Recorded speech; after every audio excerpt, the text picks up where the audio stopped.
আসছি পরের খবরে। যার অঙ্গুলি হেলনে এতদিন চলতো টালিগঞ্জের স্টুডিও পাড়া, সেই স্বরূপ বিশ্বাসকে গ্রেফতার করা হয়েছে গতকাল।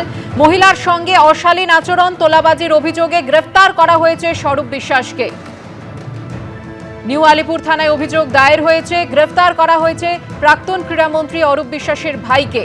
স্বরূপ বিশ্বাসের বিরুদ্ধে একাধিক অভিযোগ রয়েছে। আলিপুর কোর্টে নিয়ে যাওয়া হয়েছে তাকে। আমাদের প্রতিনিধি ময়ূক ঠাকুর চক্রবর্তী সরাসরি রয়েছেন আমাদের সঙ্গে।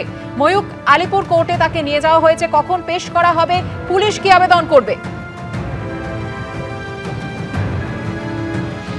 দেখো, মিনিট 15 আগে আলিপুর আদালতে স্বরূপ বিশ্বাসকে তোলা হয় এবং সাধারণত 12টার পর অভিযুক্তদের আলিপুর আদালতে নিয়ে আসা হয়, কিন্তু এক্ষেত্রে গতকাল রাতে নিউ আলিপুর থানার বাইরে যে পরিস্থিতি তৈরি হয়েছিল এবং তারপর লালবাজার সেন্ট্রাল লকআপে স্বরূপ বিশ্বাসকে রাখতে হয়, তাই আমরা দেখলাম যে নির্ধারিত সময় যা রয়েছে তার থেকে অনেকটা আগেই কিন্তু স্বরূপ বিশ্বাসকে নিয়ে নিউ আলিপুর থানার পুলিশ তারা সেন্ট্রাল লকআপ থেকে, লালবাজার সেন্ট্রাল লকআপ থেকে তারা আলিপুর কোর্টে আসেন এবং এনে তারা এই মুহূর্তে, আমি অজয় দাসকে বলবো দেখানোর জন্য যে কোর্ট লকআপ অজয় দেখাচ্ছে, এখানেই স্বরূপ বিশ্বাস রয়েছেন।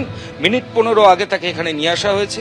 আর দুপুর 1টার পর এই নিয়ে যে শুনানি প্রক্রিয়া, সেটা ম্যাজিস্ট্রেটের যে এজলাস সেখানে শুরু হবে।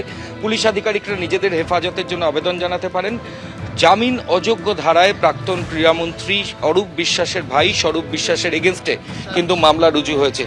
সেই ছবি আমরা এই মুহূর্তে সরাসরি দেখাচ্ছি। আলিপুর কোর্টের যে কোর্ট লকআপ সেখানকার ছবি। মিনিট 15 আগে তাকে এখানে প্রডিউস করা হয়েছে। কিছুদিন আগে রিজেন্ট পার্ক থানা এলাকার বাসিন্দা একজন মহিলা, তিনি পেশায় মেকআপ আর্টিস্ট, তিনি একটি লিখিত অভিযোগ দায়ের করেন রিজেন্ট পার্ক থানায় এবং সেই অভিযোগে তোলাবাজি, নির্যাতন সহ একাধিক যে অভিযোগ সেটা ছিল, তার প্রেক্ষিতে এফআইআর রেজিস্টার্ড হয় এবং সেই তদন্ত শুরু করে নিউ আলিপুর থানার পুলিশ। গতকাল রাত 10টার সময় স্বরূপ বিশ্বাসকে অফিসিয়ালি অ্যারেস্ট করে নিউ আলিপুর থানার পুলিশ এবং তারপর যে পরিস্থিতি তৈরি হয় সেটা নিউ আলিপুর থানার সামনে সাম্প্রতিক অতীতে হয়নি। প্রচুর মানুষ তারা চলে আসেন, কারোর হাতে ডিমের ক্রেট ছিল। তাদের প্রত্যেকের অভিযোগ স্বরূপ বিশ্বাসের বিরুদ্ধে এবং তারা স্পষ্টভাবে যেটা বলেন, দিনের পর দিন অত্যাচার চালানো হয়েছে, চাঁদার জুলুম ছিল, এই অত্যাচার তারা বিহিত চাইছেন। একেবারে একাধিক অভিযোগ উঠেছে স্বরূপ বিশ্বাসের বিরুদ্ধে। ময়ূক, তুমি আমাদের সঙ্গে থাকো। স্থানীয় বাসিন্দারা তারা ক্ষোভে ফেটে পড়েছেন। গতকাল আমরা সেই ছবি দেখেছিলাম। কি অভিযোগ তাদের, দেখুন।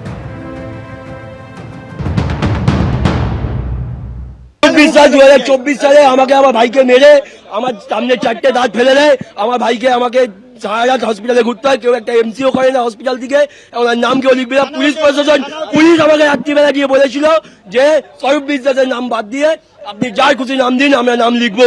তখন পুলিশ কিন্তু স্বরূপ বিশ্বাসের সহায়তায় ছিল, আমাদের সহায়তায় ছিল না। আমার ছেলেদের মেরেছে, 3টে দাঁত ফেলে দিয়েছে। আমরা বিচার চাই। আমার ছেলেদেরকে যে মেরেছে ওই জয় বিশ্বাসকে, ওর দুটো মেয়ে যেদিন বেডে শুয়ে থাকবে সেদিনকে